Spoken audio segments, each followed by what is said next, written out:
If Arsenal lose this, is that their title charge done? Food for thought. Hello everyone, welcome back to the Zekko football channel. The Premier League has served up yet another cracking fixture for us to get our teeth into. Today we're talking about Arsenal taking on Liverpool, a true title deciding match, if you will. The Gunners sit 5 points away from the league leaders Liverpool, and if they were to lose again, it might be catastrophic. So it's all to play for, but how will it break down? Join me today as we discuss. If you are new to the channel, please make sure that you subscribe, you like the video, and you turn on those notifications, because it really would help me out. But now, let's get into it.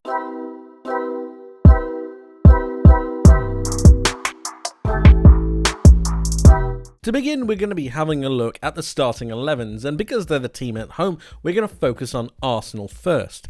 I've got them set up in their standard 4-3-3 formation. Now, you might have had a look at a couple of positions ahead of time and thought, what is he doing? Has he lost his mind? And my answer to that is no, not quite yet. I'm getting there though. We have their 4-3-3 formation. We've got David Raya standard in goal. He's clearly the number one ahead of Ramsdale. We've got Ben White, Saliba, Gabriel and Zinchenko. All fine. Zinchenko obviously moving into midfield whenever he can do to try and get on the ball. Further ahead of him is where we get a little bit spicy. It's a little bit different, isn't it? It's not Thomas Partey. No, it's his defensive friend in Jorginho. Now, Jorginho might not be the player that a lot of Arsenal fans want to look at. However, he does add a bit of defensive presence, and I think that Arsenal are going to want to try and retain the ball a little bit more.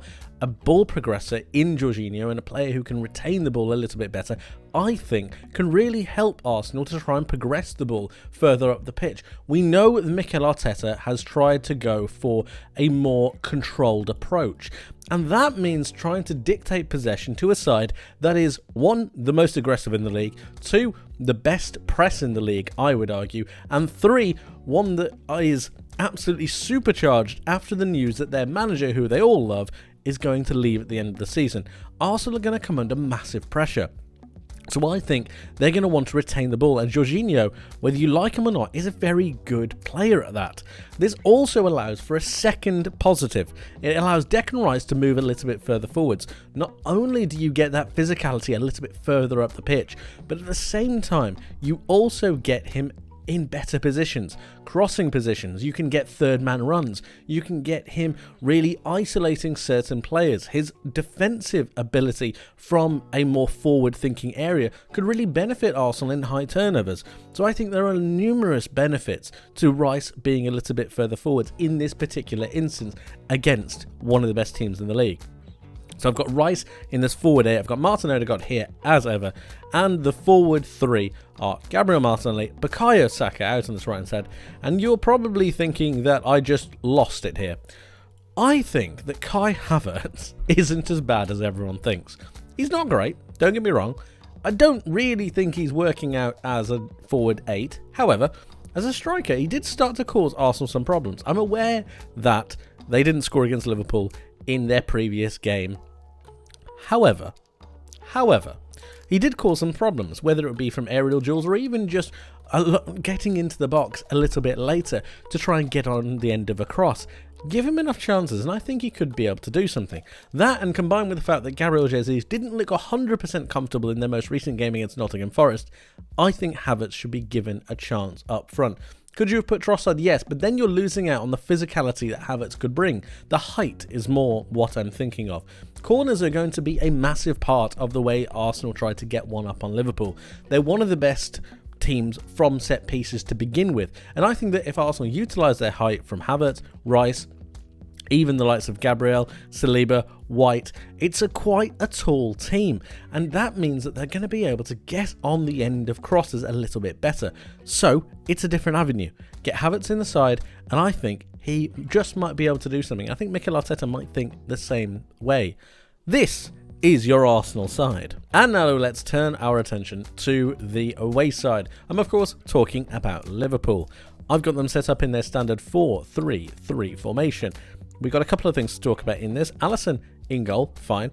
I've got Trent coming back into the side. Now, I know a lot of people will probably be wanting Conor Bradley to start, but he's only 20 years old, and I understand that Trent played a lot of matches. However, giving the youngster a little bit of time just to adapt, just to acclimatise. It's a lot to play in 3 days' time, so I've got Trent coming back in. At the same time, if Trent's quality can come back into this Liverpool side as quickly as possible, I think it needs to be done. His switches of play are absolutely phenomenal, and his ability to really find passes and crosses into wide and dangerous areas is second to none. So I think he needs to come in. Konate and Van Dijk are pretty standard affair for this. Robertson is another big question mark. Now, I've previously thought that Joe Gomez couldn't hack it as a left back, and to an extent I still think that is the case, but he's really proven me wrong to a certain extent. I think he's dealt with a lot of major situations really, really well. He dealt with Madueke against Chelsea in their most recent game exceptionally well. That being said, Bukayo Saka up against him, I do have some concerns. Joe Gomez isn't the fastest of players, and while technically and positionally he is quite good, in 1v1 situations I can see Saka really getting the better of him. Driving inside towards Van Dijk is always going to be a major danger, and going around the outside, which is something that Saka can also do, can leave open space for the likes of Odegaard out on this inside 8 position. And it's because of the lack of a duelling process that I think Liverpool could be found out. So if Robertson could come into the lineup, I think he should. Now the question is always going to be whether Robertson is fully fit, because if he's not fully fit, I'd go with Gomez. Go with the fitter player, the player who was acclimatised and was ready to play. Another question around that is Robertson actually match fit? Is he ready for the pace and the power of a game against Arsenal? Only Liverpool know this, so if Robertson's fit, I'd play him. If he's not, I just hold off. Even if he's about 80% fit, I wouldn't play him. I'd play Gomez instead. But at the moment, Robertson's in the team. Moving forwards as a centre defensive midfielder, we have Alexis McAllister. He has somewhat surprised me, and I'm being quite cautious to jump on the bandwagon that he is the answer to Liverpool's 6 problems. I still think they need a 6. I don't think Alexis McAllister is an out-and-out defensive midfielder. I think he's very good at passing the ball, he's very good at shuffling the ball around, he's also very good at progressing. As for the real defensive nous and sniffing out danger, I think he's got a little bit to learn. That being said, he's quite young, so he could have some time on his hands to try and really build himself into that role. At the moment, he's not quite there yet, but he's the best that Liverpool have at the moment. Curtis Jones and Szoboszlai are pretty easy picks for me out in those forward 8s. And the front 3 is just anyone's guess, to be honest with you. Any player could have fit, but I've gone for Luis Diaz out on this left-hand side. He's been dynamite recently. Cody Gakpo coming in because they played Nunez for the full 80 minutes. I know Nunez hit the post something like 4 times, which is a record in the Premier League, but I think giving him a little bit of a break should be fine. However, the idea of Nunez and Saliba in a foot race is something that's very, very enticing to me, so I was very, very close to putting him into the starting lineup. And of course, I've got Diogo Jota out on this right-hand side. Jota is always a menace in every single game. And I'm looking towards that right-hand side for Liverpool, the left-hand side for Arsenal, where Alexander Zinchenko is playing. I think Jota, or maybe someone else, could really have a field day here. But it's the pace, the power, and the presence of these 3 that I think could really cause Arsenal some problems. That's why I've got them in my starting lineup. And this is your Liverpool side. So how is the game going to break down? Well, first, let's have a look at both sides and just the general tactics that might be employed from both sides, both going forwards and in defence. First of all, let's start with Arsenal. Going forwards, I think we can expect that Alexander Zinchenko is going to come and partner whichever holding midfielder is going to be playing that day. This is going to allow them not only to retain possession that little bit better, but also to allow the 2 8s to move forward that little bit more, creating that box formation that we all know is just occurring in nearly every single game. The wide areas are going to be occupied obviously by the wingers, but they're going to stay really wide. This is to spread out the opposition and make sure that there's enough space for the 8s to really do their business. The striker is going to need to hold up play at times and also link up with the 2 8s to allow them to then progress the ball out to the flanks to then bring the ball back in again. From an Arsenal perspective in particular, I think we're going to be looking at Ben White to try and make some overlapping runs for Bukayo Saka. This is not only going to allow Saka a little bit more time and space, but also open up opportunities against either Gomez or Robertson to try and get to the byline and make those crosses in. With the height that Arsenal have, aerial crosses are now one of the best avenues at trying to break down this very set Liverpool defence.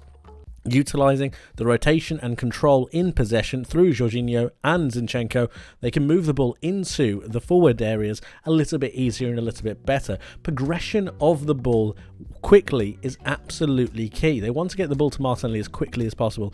They want to get the ball to Saka as quickly as possible. They haven't done that recently, and I think that's one of the reasons why Arsenal have struggled to really break teams down sometimes. The quickness of play just hasn't been there, and that's been in favour of a more controlled approach. However, if they take too long on the ball, I can really see the likes of Jota, Gakpo and the likes of Luis Diaz really starting to pin them down and press them into their own half. The line that Arsenal hold is going to be absolutely key. David Raya is going to need to be on his toes in case Liverpool try to break that offside trap, but going forwards I can see the wide areas being a pivotal point for Arsenal.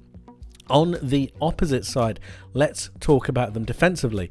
Well, from a defensive point of view, I think that Declan Rice, albeit in his 8 position, when they are defending and out of possession, I think he's going to drop down. Watch for him to be in a double pivot next to Jorginho. I think this is an avenue that Mikel Arteta needs to look towards. Moving Odegaard into a more central role just to sweep across whenever they need him to. You don't need the 2 8s at this point. Only if you're pressing into the opponent's half, I think it makes sense. But if you're not doing that and you're in your own half, holding in a solid just double pivot is absolutely fine. This gives them less space to run across, less ground to cover, and it means that they're able to help their fullbacks a little bit more. This might be in particular really useful in protecting Alexander Zinchenko when the likes of Jota or any kind of Liverpool right-sided player comes down the side. This also gives Martinelli the option to cheat a little bit more. If he's able to hug the middle of the pitch and just along the centre circle, I think that he's able to cheat up against Trent Alexander-Arnold, especially if he moves into midfield. Obviously it exposes Zinchenko, but not as much if you've got Rice coming over to cover. Just seems like a defensive pivot that makes a little bit more sense. From a Liverpool point of view, I think you're going to see a lot of general play from and through Trent Alexander-Arnold. The ball is going to be shared between both sides, and that means that progression is going to be key. Moving it through the flanks, but at the same time utilising the pivot of Alexis McAllister to really rake those balls over to Luis Diaz and over to Diogo Jota. Now, the flanks are not going to be used as much as they are for Arsenal.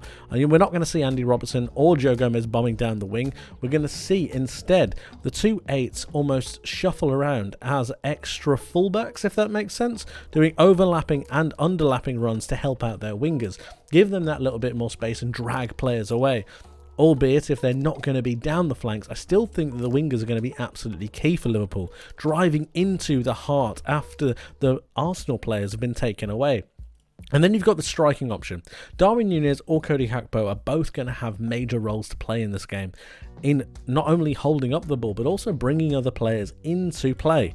Once they do that, you're going to see one side flip to the other. And what I mean by that is utilising the ball progression of Trent Alexander-Arnold and switching play.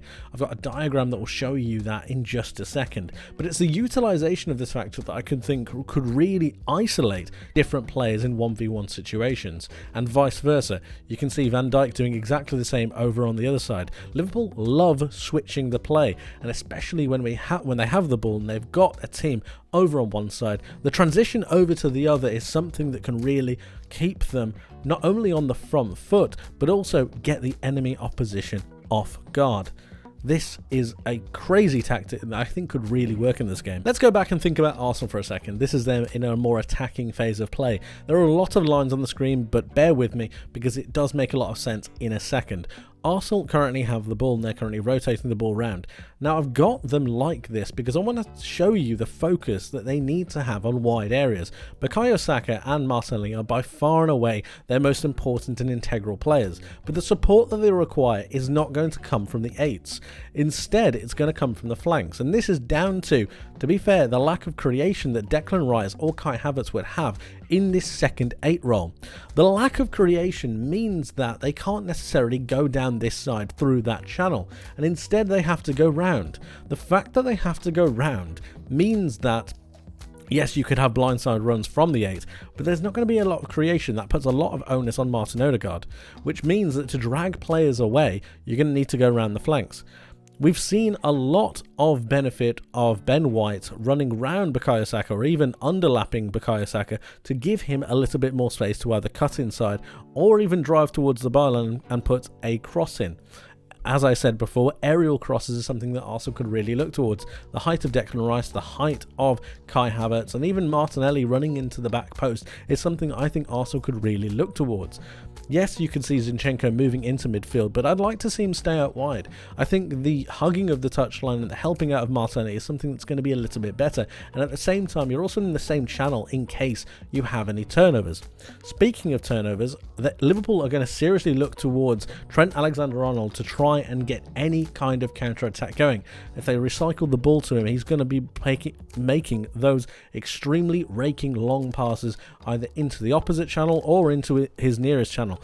Then you're going to see Liverpool flying, the likes of Jota, Hakpo and Luis Diaz running into this space, and it's going to be down to two things to try and stop it from an Arsenal perspective. Number one is the high line. The line that Gabriel and Saliba hold is extremely important. Now, while it looks a little bit more dangerous, one thing that you can really bank on is if you have two players rather than four here, it's actually easier to control the offside line because there are less variables that could go wrong. If you have two centre-backs holding in the same area, it's better than four because less players can do something wrong or do something erratic, and you have a better chance of being in line with your fellow player. This allows Arsenal to get more players offside more often than not. The second thing that it does, however, is create a lot of space in behind, and it means that there's going to be more recovery time needing to be done for both fullbacks, so they're not going to get into position as quickly as they might want to. In these areas, you're going to be looking towards David Raya, their goalkeeper, to come out and collect whenever he can. And I do think he is going to be needed because the pace of Jota, the pace of Hakpo or Nunez, and the pace of Luis Diaz is going to be absolutely devastating. William Saliba is a fast player and so is Gabriel, but covering off that space is going to be very difficult if Arsenal give the ball away in silly areas. Again, looking towards Trent Alexander-Arnold to try and find those passes beyond, breaching that offside trap. Something to really look out for in this game is Trent's ability to really pick a pass, raking across the pitch. From a Liverpool perspective, it looks a little bit different though. For Liverpool's case, I think you can look towards a tactic that could really hurt Arsenal. I've got this scenario set up. It could be any different scenario. It could be on the other side. It could be a little bit further forwards. Either way, what we need to look for in particular is the herding of players towards a certain space. This comes from the danger that the likes of Diogo Jota, Dominic Szoboszlai, Cody Hakpo and the like command when they're playing against any side, really. And Arsenal aren't silly. They understand the danger and the threat that comes with different players. In particular, the likes of Jota, who's recently scored, the likes of Szoboszlai, who's recently scored. You get my drift. When they drift into a certain pocket of space and then start playing those passes and playing at a tempo in a certain area, let's say around Zinchenko, a player that they know they could exploit, and Arsenal will be aware that Zinchenko is a point of weakness, that he is a point of aggression and a point that they could really try to bend and break. It's the weakest point in the chain. So when they do that and when they focus on a particular area of the pitch, what Liverpool will do instead of trying to force it through is recycle back and then utilise a switch of play.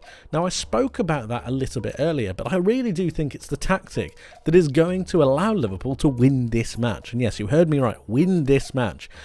Liverpool have switched the play in the Premier League this season the most out of any other side, and it's utilising the ability of Alexis McAllister not only to switch the play, Trent Alexander-Arnold to go completely across the pitch and the like.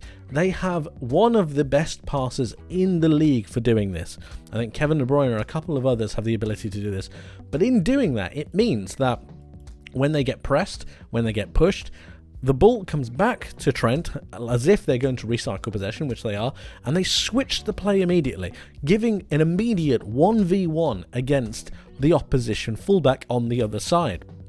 I have a diagram to show you here, and this is what it looks like. You can see Martinelli, Rice and Zinchenko all converging onto, in this case, Diogo Jota. He recycles back to a position where Trent is going to be, and then Trent switches the play. Now, because of the drive in field, you've got Ben White isolated now up against Luis Diaz, just for an example. This allows him to then have a free 1v1 to go either left, to go right, or even to play a ball into the centre of the pitch. He could either drive towards the byline and play a cross in, like I've got highlighted here, or a number of other things. It gives them so much time, so much space, and when you give a player of this quality so much space, a player of Jota's quality so much space, even an inch, they're able to do something with it and create, at the very least, a goal-scoring opportunity. The blindside runs of Curtis Jones and Dominic Szoboszlai, again, are absolutely crucial, and in this case it's not by utilising the runs of either fullback. Instead, they stay just a little bit further behind, making sure they're able to isolate the space and the time for both wingers. Now, of course, this could all go wrong, and when they play a pass, you need to be looking for an opportunity to counter-attack in Arsenal's case. The positioning of Jorginho and Rice is crucial to try and get some kind of play out into the wide areas. However, I think this is a little bit less likely than it would be for Liverpool on the opposite side against Arsenal, who are attacking. Again, looking for Gabriel Martinelli down this side is probably your best avenue. Bukayo Saka could do the same thing, but in Trent staying back a little bit better, the likelihood of a transitional play from Arsenal's point of view, I think, is a little bit lessened. And then you've got the likelihood of Kai Havertz holding up the ball and then driving with it, which he could do, but I can see him being suffocated a little bit, as I can see Gabriel Jesus doing the same. They don't have a focal point to really work towards, and that means that they can't buffer plays and passes off of them. This means that I think the Liverpool will grow into the game and slowly get a foothold, dragging Arsenal from left to right, making sure that their switches of play are on point and isolating those 1v1 scenarios. I do think that this is going to be the major change that Liverpool make and the major tactic that they employ to really isolate certain scenarios of Arsenal and stop them from really getting a grip into the game. The passes from Alexis McAllister into the 8 are another thing. Close control will be something that is heavily looked at from the two attacking 8s going forwards. And then you're looking at the runs from Diaz, then you're looking at the runs from Jota or whomever may be playing on the wings to really get into those pockets of space behind the centre-backs.